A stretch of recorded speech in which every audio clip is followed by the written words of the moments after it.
Hi folks, Puffin here with your Antifa News Briefa for April 20th, 2022. Happy 420. This is about Putin's losing the war in Ukraine and what it means for Trump and Trump-Putiners here in America and around the world. That they're all losing.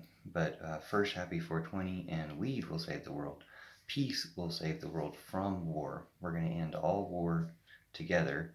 Hashtag Pillow Revolution, for a non-violent revolution to overthrow warlike powers. This is also going to involve weed, so it's important this happens on 420. Why is it news that Putin is losing the war in Ukraine today? Well, it might be news to Putin because he's firing all of his advisors to tell him the truth or whatever, or throwing him in a dungeon or something. So he's not hearing what's really going on, but he can't hide what's really going on. I've been predicting that he would fail in this war since the beginning or before it started, and predicting that the outcome, to save all of us, we need to take down his whole network, including Trump. So his main USA invader and the other Trump-Putineer invaders of America. It seems really obvious that they must fail. I've always known that they would fail because they don't have truth and goodness on their side.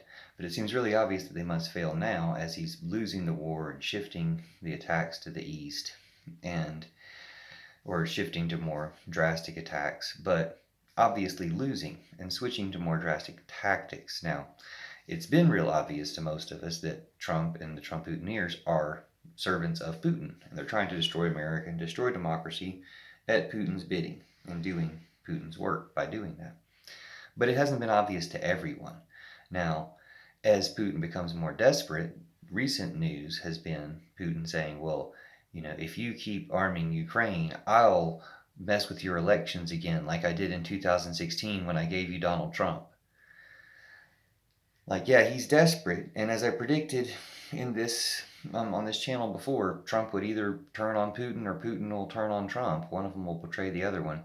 I don't know if Putin knows he's doing that, but at this time, it might be the thing that finally wakes up some Trumpers to the fact that somehow trying to overthrow democracy, trying to overthrow the government weren't bad enough, and they haven't been bad enough for Biden and the current administration, Merrick Garland and the Department of Justice, to arrest more Trumpers, including Trump himself. They haven't been bad enough for some reason.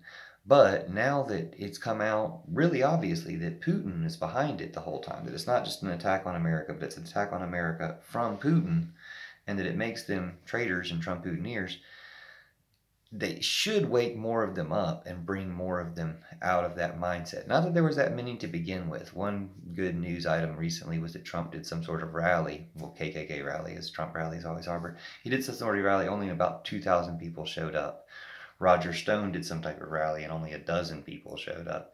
So it's dying out here in America because, only the worst and most brainwashed people, most badly brainwashed people are still stuck in it. I don't mean worst people, but worst brainwashed people.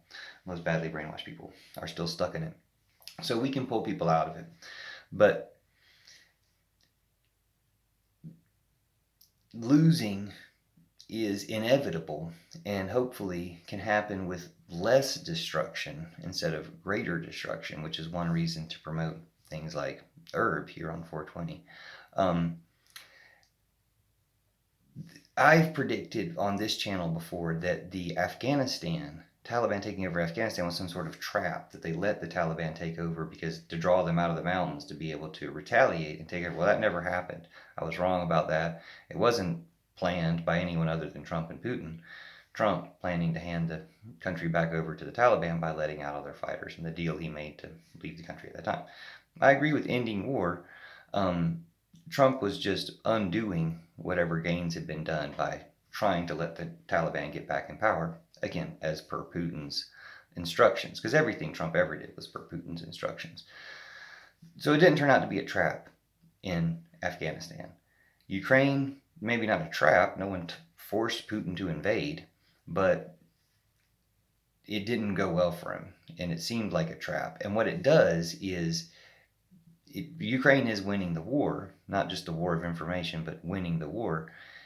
And you can't cover up those losses because those losses are human lives, people that you sent to war to that Putin murdered by sending them to war.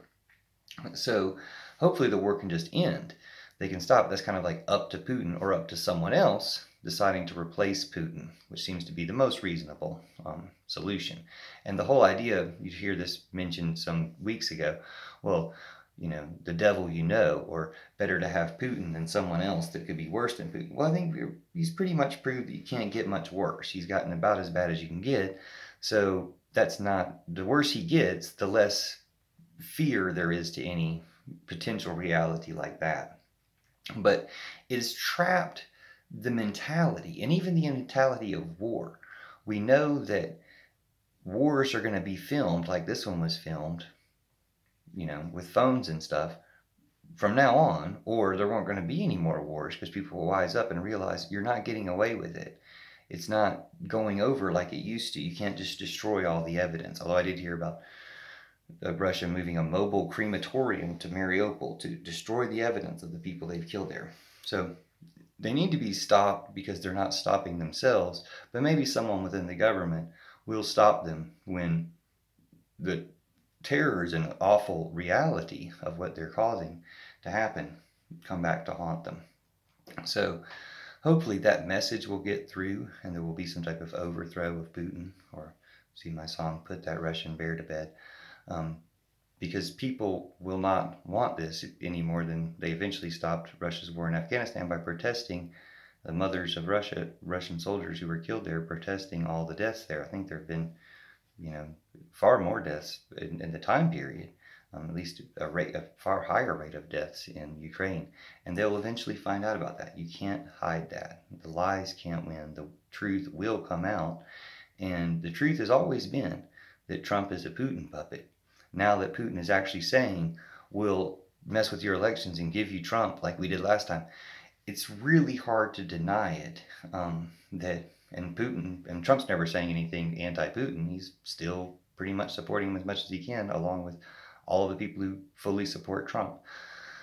That will be shown to be wrong.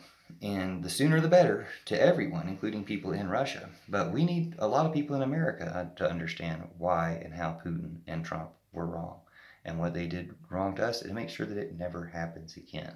And why apparently democracy is what they're the most threatened by. So democracy is what we need to promote the most to make sure that they lose and we win and people stay alive. Save Ukraine, save the planet, no oil, no war, pillar revolution, and Peace Pipe Party, because the platform of the Peace Pipe Party has always been peace and pot, happy 420, and now, of course, it's prosecute Trump, because whoever says they'll do that will win a primary against Biden if he hasn't already done it by the end of this year.